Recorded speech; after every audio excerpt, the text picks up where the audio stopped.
anak usia 18 sampai 24 bulan atau 2 tahun itu perkembangannya terbagi menjadi beberapa domain ya.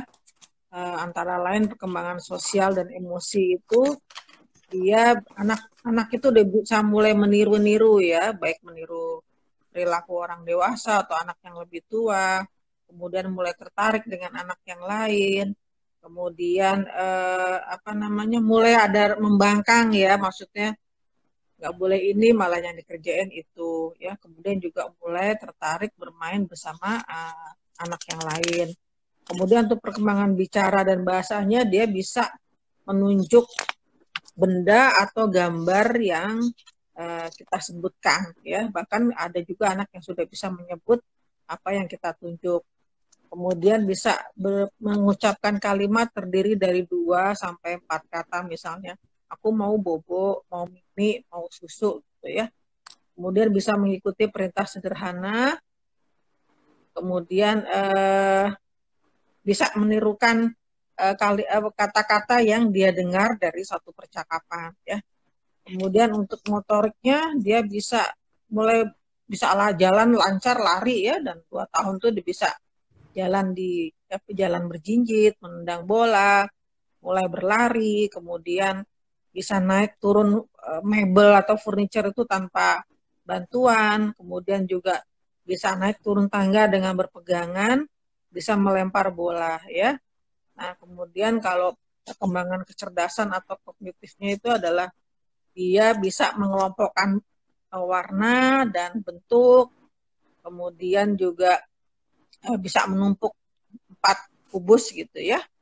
Kemudian bisa mengikuti dua step perintah ya, misalnya ambil sepatumu dan taruh di lemari sepatu, itu jadi bisa ya. Kemudian juga bisa menyebut benda-benda yang ada dia lihat di buku ya.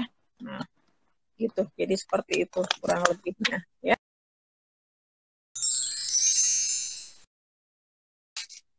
Ya, kita mesti ini. Jadi ada tanda waspada ya, atau red flags ya. Nah, red flags apa saja yang perlu kita perhatikan pada anak yang berusia 2 tahun ya. 1, dia belum bisa mengucapkan kalimat terdiri dari 2 kata, misalnya mimi susu gitu ya. Jadi dia belum bisa bilang kalimat itu.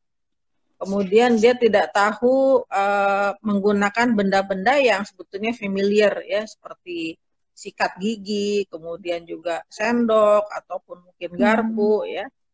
Kemudian dia juga belum bisa mengcopy atau meniru gerak orang lain maupun kata-kata orang lain.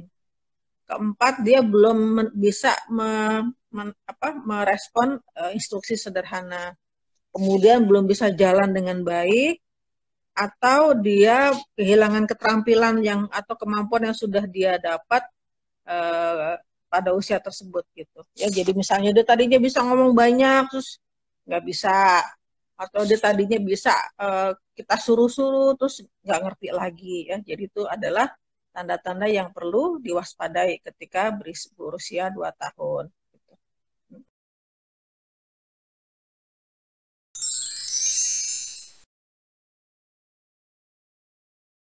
Ya, kalau anak sebelumnya sudah bisa bicara kalimat terdiri dari 2-3 kata, kemudian kemampuannya menurun, 1, kemungkinan besar dia jarang distimulasi secara terus-menerus dan berulang-ulang ya. Kedua, hati-hati terhadap paparan screen time. Screen time itu adalah tontonan termasuk dari TV, YouTube, dari gadget, dari laptop, dari iPad. Itu adalah hal-hal yang berpengaruh negatif terhadap perkembangan bicara. Ya. Jadi dari rekomendasi IDAI kan kurang dari 2 tahun itu tidak boleh dikasih screen time. Ya. Kalaupun terpaksa, boleh pada usia 18 bulan sampai 24 bulan. Ya. Maksimal 1 jam, itu pun dengan pendampingan. Ya. Jadi jangan biarkan anak itu menonton sesuatu sendiri. Dia nggak ngerti apa yang dia tonton. Jadi kita harus mendampingi, kita cerita apa yang anak itu lihat. Ya. Dia nonton, tapi tidak tahu itu untuk apa, ya. Kemudian misalnya dia melihat misalnya Upin sama Ipin kejar-kejaran, itu mereka tuh lagi ngapain sih? Ya, itu mereka kenapa mereka lari-lari itu kenapa? Terus Upinnya tuh bilang apa? Terus Ipinnya kenapa jawab seperti itu? Itu mereka nggak tahu. Mereka hanya menangkap satu gambar yang cukup cepat, kemudian menangkap dialog-dialog yang mereka tidak mengerti. Akhirnya pada usia ketika mereka memang banyak mengcopy sesuatu, ya mereka akhirnya hanya bicara tapi hanya menirukan apa yang dia dengar, ya. Jadi kita sering lihat anak-anak yang telat bicara itu dia tiba-tiba ngomong satu dialog di Upin Ipin, satu dialog di film misalnya Tayo, atau tiba-tiba nyanyi yang dia dengar di program Cocomelon misalnya, ya karena memang dia tidak tahu itu apa gitu, ya. Karena makanya itu justru itulah peran orang tua atau pengasuh untuk menjelaskan apa yang dia lihat, karena dia nggak ngerti itu, ya.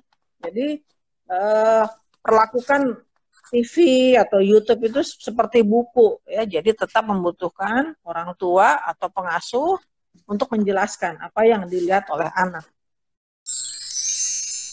Oke, kalau anak sudah ada red flag, istilahnya bukan stimulasi lagi. Sudah ada red flag itu kan berarti sudah ada hal yang tidak normal. Nah, itu harus ditentukan dulu ya oleh dokter, ini memang betul tidak normal atau hanya terlambat biasa, ya.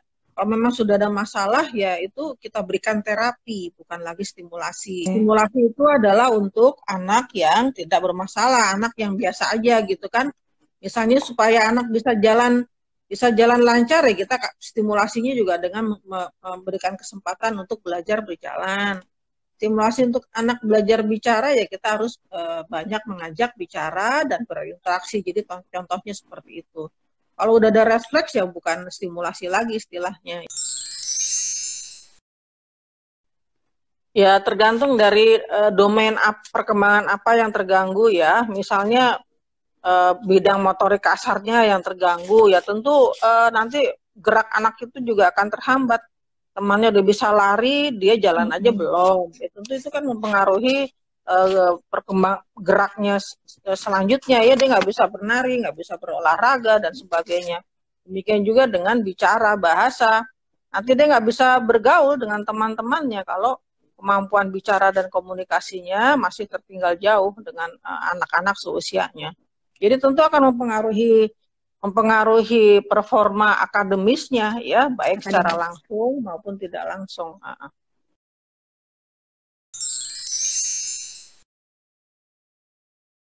Ya, jadi terapi bicara itu menuntut anak sudah lebih fokus. Kedua juga sudah lebih anteng. Ketiga udah mengerti kita ngomong apa, ya, karena tekniknya terapi bicara itu adalah anak duduk, ya, di hadapan terapis dan diberikan terapi. Jadi harus anteng, harus fokus, harus ngerti dulu perintah itu, ya. Kalau seorang anak belum memenuhi syarat seperti itu, ya tentu tidak bisa diberikan, ya. Jadi memang paling cepat 2 tahun, karena diharapkan pada usia 2 tahun, walaupun dia telat bicara, dia sudah mengerti apa yang diperintah oleh terapis, ya. Artinya kalau memang belum siap, nah dia harus dikasih terapi yang lain, misalnya terapi sensori integrasi atau floor time. Nah, itulah gunanya kita ke profesional. Jadi untuk tahu, jadi perkembangan itu sangat individual, ya. Jadi nggak kayak batuk pilek atau demam, ya udah kasih misalnya obat panas, obat batuk pilek, udah semua anak sama obatnya. Tapi kalau perkembangan ini bisa beda satu sama lain gitu, ya. Jadi misalnya anak sama-sama telat ngomong, ya tapi yang satu kontak mata aja nggak ada, dipanggil nggak noleh, disuruh nggak paham, ya kayak gitu nggak bisa dikasih terapi bicara langsung, ya. Mungkin perlu terapi yang lebih basic lagi seperti sensori integrasi gitu, ya.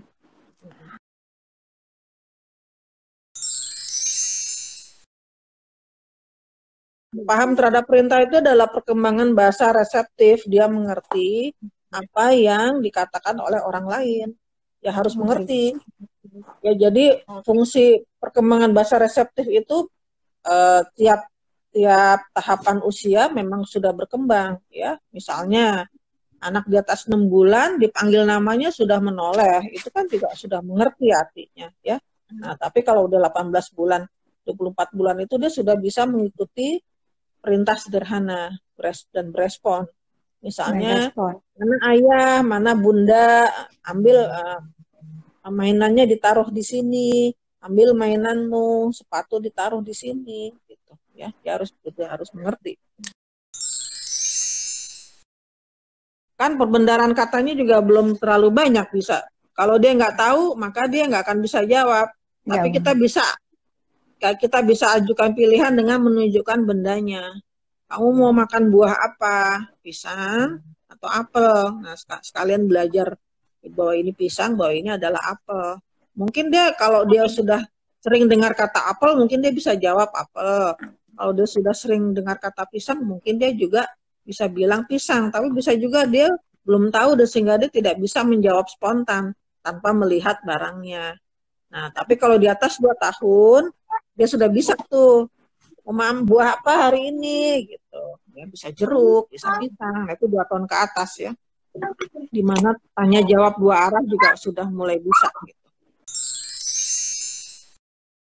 Begitu dia sudah mengerti perkataan orang lain ya dia sudah bisa distimulasi untuk memilih, dan harus dilatih untuk itu, untuk supaya dia berlatih untuk menentukan pilihannya sendiri gitu. Misalnya kamu mau makan apa hari ini, mau makan roti atau makan nasi, kamu mau pakai baju apa, warna merah atau kuning, jadi seperti itu. Jadi itu juga memancing daya ingatnya dia, kecerdasannya juga ya dalam memberikan keputusan apa yang akan aku pakai hari ini. Jadi memilih itu memang itu haknya seorang anak. Itu juga memancing kecerdasan terutama ya, jadi menentukan pilihan, mengambil keputusan. Nah, itu yang penting. Jangan hanya bicara ke anak ketika kita melarang saja gitu ya. Jangan ngomong ke anak tuh ketika nggak boleh ini, nggak boleh itu, ya enggak dong. Itu kan satu hal yang negatif ya. Justru kita harus memperbanyak positive word tentunya ya. Kata-kata positif itu tentu akan menimbulkan rasa percaya diri anak yang makin besar, sehingga dia juga merasa aman dan nyaman gitu. Sehingga dia juga merasa happy untuk melakukan banyak hal gitu. Ya, kalau memang itu bahaya, bilang jangan ya nggak apa-apa, sehingga dia ada pembeda. Ini memang kalau ibu bilang jangan berarti emang bahaya. Tapi kalau cuma sekedar kamu jalannya pelan-pelan nanti jatuh loh gitu. Itu kan kata lain aja sebetulnya. Ya, tapi kalau memang itu bahaya, ya tekankan dengan kata jangan. Jadi dia tahu bahwa itu memang bahaya. Kalau punya anak balita, jangan anak kita harus mengikuti lingkungan. Ya lingkungan yang harus mengikuti dia. Kalau punya anak balita ya jangan majang barang pecah belah terlalu banyak. Jangan menaruh benda furniture terlalu banyak sehingga anak kurang bebas bergerak. Ya kabel-kabel yang bahaya-bahaya yang bisa ditarik-tarik ya diamankan dong. Jadi lingkungan lah yang harus dibuat seaman dan senyaman mungkin untuk anak. Sehingga kita nggak usah ngelarang-larang. Ngelarang kalau memang benar-benar perlu ya. Misalnya dia main air di keran terus diminum, itu kan nggak boleh gitu. Jadi akhirnya kita juga jadi jarang melarang gitu ya. Kalau manipulatif, kalau emang jelas manipulatif ya jangan diturutin. Kalau emang itu satu hal yang tidak boleh, ya jangan dikasih. Karena kalau kita kasih, tantrumnya itu akan menjadi senjata untuk mendapatkan keinginannya. Nah itu kalau kita biarkan terus, dia akan menjadi orang yang kepribadiannya manipulatif sampai besar nanti. Hati-hati ya. Jadi perilaku itu harus sudah beres pada usia balita. Jadi ketika dia masuk SD itu perilakunya udah beres ya. Jadi bukan tugas guru, itu tugas orang tua di rumah membentuk perilaku yang baik sehingga dia siap untuk masuk ke usia sekolah, siap bergaul dengan lingkungan sekolah dan masyarakat gitu ya. Dan itu tugas orang tua. Anak yang pendiam karena pemalu pada orang-orang yang dekat tentu dia bisa berkomunikasi dengan lancar ya. Tapi kalau anak yang memang telat bicara ya pada siapapun dia komunikasinya akan terhambat. gitu aja. Kan kalau anak yang pendiam, kalau sama orang yang cocok ya dia bisa cerita apapun dengan panjang lebar gitu. Itu aja bedanya. Kalau betul dok. sama ketemu temen yang dekat, nah dia bisa cerita apapun, ya itulah anak introvert atau pendiam ya. Tapi kalau telat bicara ya dengan siapapun dia mengalami hambatan untuk komunikasi. Boleh, tapi harus dengan cara yang benar ya. Menstimulasi bilingual dengan YouTube itu nggak benar sama sekali ya. Jadi kalau kita mau stimulasi bilingual, satu kita sendiri orang tuanya harus fasih bahasa itu ya. Jadi pilih ya. Kemudian juga kalau anak kita ini terlambat bicara, belum sesuai umurnya, jangan perkenalkan bahasa kedua dulu ya.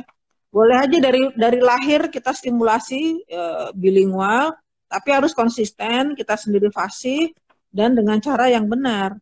Dengan cara yang benar ya kita ngajak bicara, bermain, ngajak nyanyi bersama, membacakan buku ya. Dan konsisten, artinya begini, misalnya ibunya ngajak ngomong bahasa Indonesia, bapaknya bahasa Inggris. Tapi bapaknya itu bahasa Inggrisnya harus lancar. Selancar kita ngomong bahasa Indonesia. Nggak boleh cuman patah-patah, cuman kalimat perintah atau cuma niru-niru YouTube. Enggak, itu tidak modal untuk memberikan stimulasi yang baik gitu. Jadi YouTube itu bukan stimulasi bilingual. Itu salah karena caranya aja salah gitu loh. Kan tadi prinsip dasarnya adalah harus ada interaksi dua arah dan pemberi stimulasi harus fasih dong. Kalau kita mau ngajarin sesuatu kita harus lebih jago dong, artinya gitu. Kalau kita sendiri nggak fasih ya jangan gitu. Dititah itu kan membantu anak untuk menstabilkan posisi dia berdiri dan membantu dia melangkah. Dititah itu nggak apa-apa. Yang nggak boleh adalah baby walker. Ya lebih baik dititah atau dia mendorong-dorong sesuatu ya. Itu kan sama aja sama ditetah sebetulnya. Prinsipnya adalah membantu anak untuk stabil berdiri dan melangkah. Dan tapi jangan juga, makanya begitu dia 18 bulan belum bisa jalan, itu harus dibawa ke dokter untuk dilihat penyebabnya apa. Ya jangan dititah-titah melulu, tapi ternyata dia duduk aja belum bisa, berdiri belum bisa. Nah itu kan urusannya lain lagi gitu. Pun kalau 18 bulan belum bisa jalan, sebagian besar memang ada masalah. Jadi nggak cukup hanya dititah-titah aja gitu loh. Ya, MPASI itu harus dilakukan dengan benar ya, diberikan dengan cara yang benar ya. Konsultasilah ke dokter anak masing-masing ya. Jadi ngasih makan anak itu harus serius ya, terutama kalau dia sudah mulai MPASI 6 bulan ke atas. Terus juga jangan cepat menyerah. 2-3 kali nyoba satu makanan, anaknya nggak mau. Perlu belasan kali sehingga kita baru bisa mengambil kesimpulan, oh anak ini emang nggak suka gitu. Jadi kuncinya memang harus sabar. Kemudian setiap kali kita ngasih makanan, itu kandungan nutrisinya harus komplit. Ada sumber karbohidrat, ya bisa nasi, bisa bihun, bisa mie, bisa kentang. Ada sumber protein hewan, ya bisa ikan, bisa daging, ya, atau protein nabati, tahu, tempe, dan sayur. Karena sayur itu adalah sumber vitamin dan mineral. Dan jangan lupa kasih buah, ya buah itu harus. Itulah yang namanya nutrisi yang baik ya. Jadi nggak mahal, bahannya ya apa yang kita masak sehari-hari aja gitu. Ya kalau kita bisa ngasih stimulasi yang ideal di rumah, ya udah gak usah sekolah toddler itu nggak perlu sebetulnya ya. Akibat negatifnya juga anak menjadi lebih mudah tertular penyakit loh, karena daya tahan tubuhnya belum bagus ya. Nah, tetapi kalau di rumah itu kedua orang tua bekerja, ya pengasuh juga tidak bisa diandalkan, nggak bisa ngasih stimulasi yang baik, ya udah di sekolah ya nggak apa-apa gitu. Itu adalah pilihan kedua. Ya. Kalau kita bisa ngasih stimulasi yang ideal di rumah ya di rumah aja. Kita harus lihat tanda dari anaknya, ya. Ketika anak itu sudah memperlihatkan kebosanan atau capek, ya udah berhenti dulu, ya. Otak itu punya waktu, punya tenggang waktu untuk belajar sesuatu. Ketika anak sudah lelah, ya jangan dipaksa terus distimulasi, nggak masuk juga percuma gitu, ya. Ketika dia sudah bosan atau capek, ya udah berhenti dulu. Nanti kalau dia udah siap lagi, udah makan misalnya, atau udah bangun tidur, nggak ngantuk, nah itulah dia saatnya untuk bermain. Nah disitulah dia siap untuk distimulasi. Ya. Jadi jangan overstimulasi juga, percuma gitu. Nggak akan masuk juga ke otaknya gitu.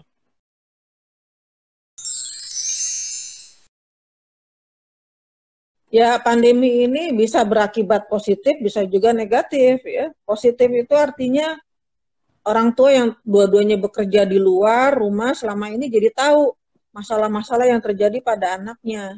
Akhirnya mereka sadar bahwa anaknya ada masalah, akhirnya membawa ke dokter. Atau hal positif yang kedua adalah mereka punya cukup waktu buat berinteraksi sama anak ya, membina kedekatan sama anak, dan itu juga satu hal yang positif sekali. Nah, tapi bisa juga berdampak negatif.